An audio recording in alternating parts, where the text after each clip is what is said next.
औज़ुबिल्लाहिमिनश्शैतानिर्रजीम बिस्मिल्लाहिर्रहमानिर्रहीम। मज़ीद नाज़रीन अस्सलाम वालेकुम, मैं हूँ Kamran Ali. Views on news अपने नए प्रोग्राम के साथ आपकी खिदमत में हाजिर हूँ।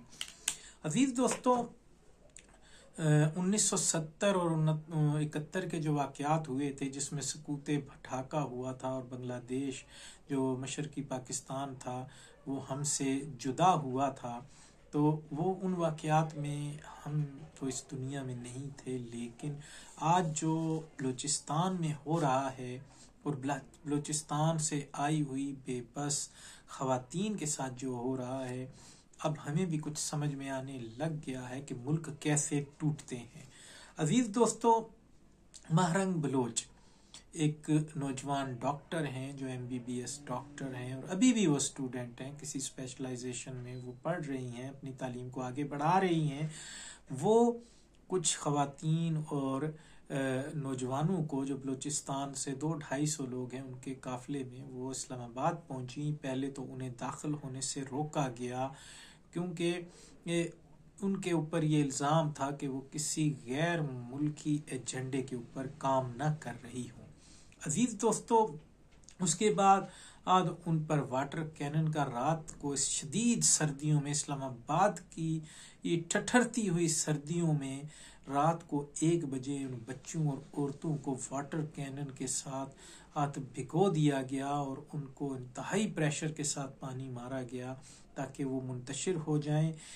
उन पर लाठी चार्ज हुआ, उनको गरेबानों से पकड़कर घसीटा गया। उम्र रसीदा औरतों को नौजवान पुलिस वालों ने गर्दनों से पकड़ पकड़ कर घसीट कर गाड़ियों में डाला।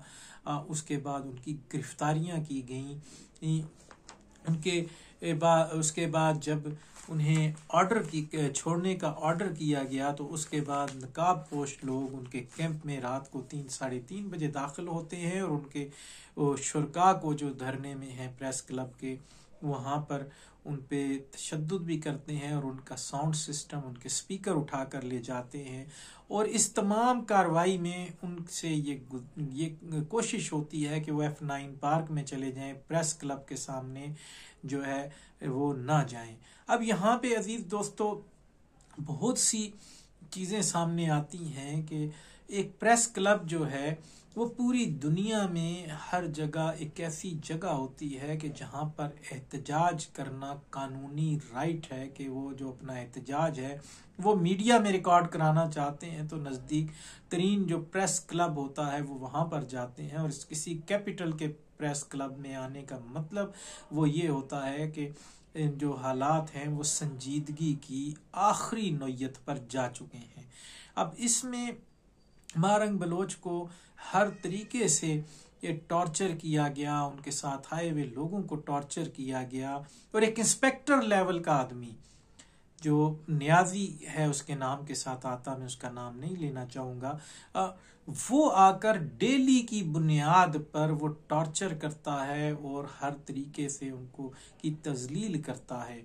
फिर ये पुलिस के जो लोग होते हैं वो तो चले हम उनको कह सकते हैं कोई ना कोई, क्योंकि उनकी तरबियत का हिस्सा ये है कि उन्होंने गुफ्तगू करनी है तो बदतमीजी से करनी है। उन्होंने जब किसी को गिरफ्तार करना है तो गिरबारों से और कॉलर से पकड़ के एक घसीट कर गाड़ियों में डालना है।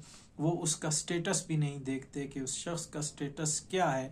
कल मुमकिन है कि उसी को वो सलूट मारें, लेकिन या कल मारते रहे हों, उसके बावजूद पुलिस जो है वो अपनी हरकत जारी रखती है। लेकिन मीडिया के कुछ लोगों का किरदार, जिसमें गरीदा फारूकी जो है उसके सवालों में ही साजिश की बू थी, वो महरंग बलोच से ऐसे सवालात कर रही थी कि वहाँ से जो बलूचिस्तान से पंजाबियों की लाशें आती हैं उसको मजम्मत करें, बलूचिस्तान लिबरेशन फ्रंट की मजम्मत करें, बलूचिस्तान में जो वो तखरीबी कार्रवाइयाँ करने वाले गिरोह हैं उनकी आप मजम्मत करें।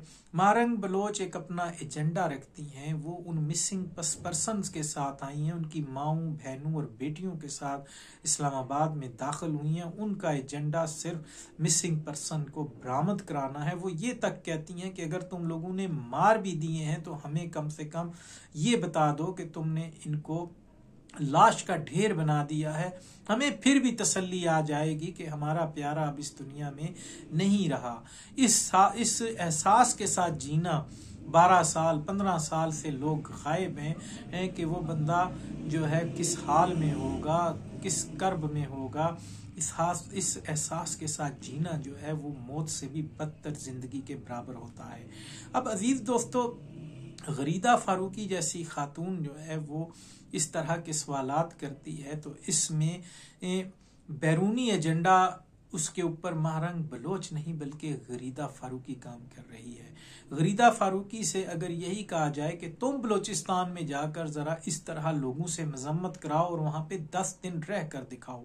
अब महारंग बलोच के इस मिशन को कि मिसिंग पर्सन को उसने बाजियाब कराने की एक तहरीक शुरू की है, उसको सबोताज करने की कोशिश की। और उसके अलावा डॉक्टर फिजा ने जो है वो भी उन्होंने इसी किस्म के सवालात किए, लेकिन जराए बताते हैं कि बाद में डॉक्टर फिजा जो है वो फूट फूट कर रोई भी कि उनसे ये सवालात करवाए जा रहे हैं, उनको फीड किया जा रहा है कि इनसे ये पूछें। अजीज दोस्तों, जब हमारे ये लॉ एंड ऑर्डर के इदारे और जब हमारी इस्टेब्लिशमेंट, जब हमारी हुकूमतें, जब हमारे हुक्मरान मजलूमों के साथ जुल्म करेंगे तो फिर 1971 तो जन्म लेगा, सकूते ढाका तो होगा।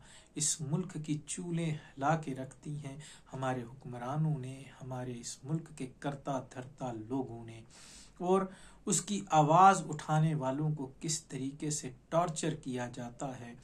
अब नारंग बलोच का एजेंडा BLA की सपोर्ट नहीं है। नारंग बलोच का एजेंडा किसी भी तखरीबी कार्रवाई का नहीं है। पंजाबियों की लाशें इन माओं की वजह से नहीं आई कि जिनके बच्चे मिसिंग हैं, वो एक अलग एजेंडा है। हमें बैरूनी कुव्वतें तोड़ना चाहती हैं, लेकिन अंदर की कुव्वतें भी कोई कम जुल्म नहीं ठा रही कि जो इस मुल्क को रेजा रेजा करने के मुतरादिफ है।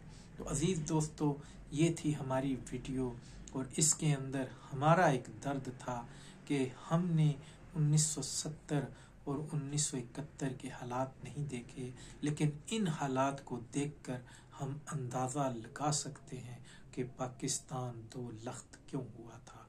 फमा अलैना इल्लल बलाग। अजीज दोस्तों, हमारे चैनल को सब्सक्राइब कीजिए, लाइक कीजिए, शेयर कीजिए और आगे हमारे इस पैगाम को आगे बढ़ाइए। फेसबुक के साथी जो हैं वो इसको जो है शेयर करें, कमेंट में अपनी राय दें और लाइक करें। वमा अलैना इल्लल बलाग।